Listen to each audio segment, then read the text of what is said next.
We have all seen the horrific images of murdered civilians in Bucha and other places controlled by the Russian military until a few days ago.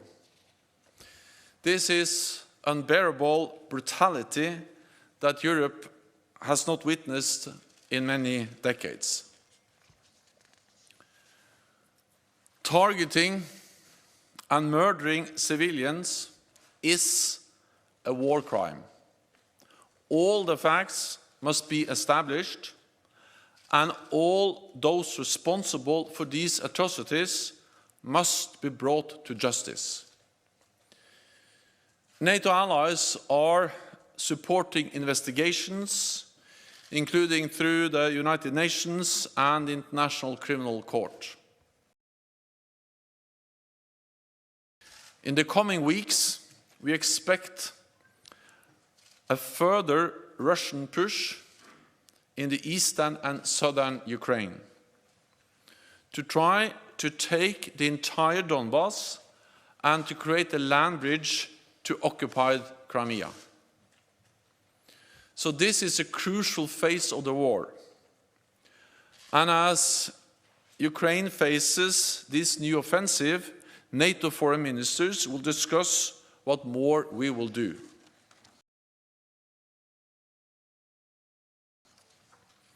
Allies are determined to provide further support to Ukraine, including anti-tank weapons, air defense systems, and other equipment.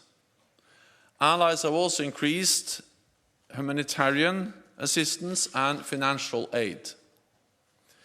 NATO will also look to provide cybersecurity assistance and equipment to help Ukraine protect against chemical and biological threats.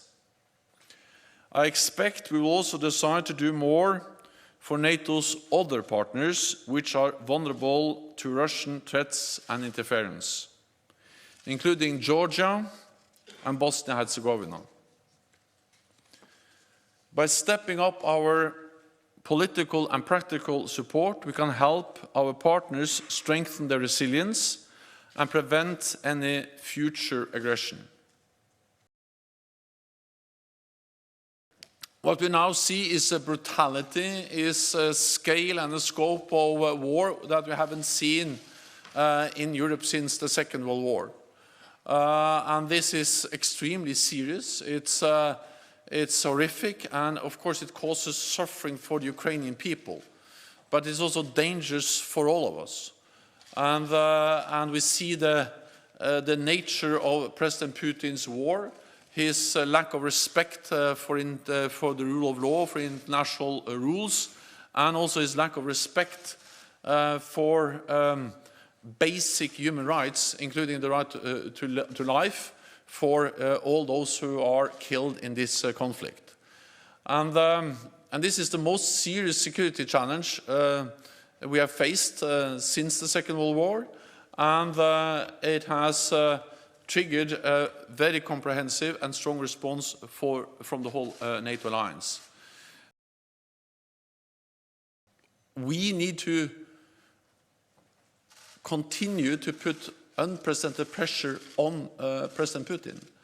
And that's the reason why we are on the right side of history, because we are standing up for our values.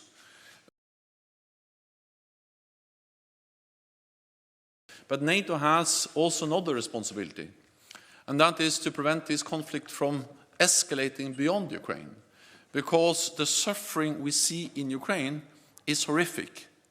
But if this turns into be a full-fledged war between a nuclear power, Russia, and NATO, then we will see even more suffering, even more death, even more destruction.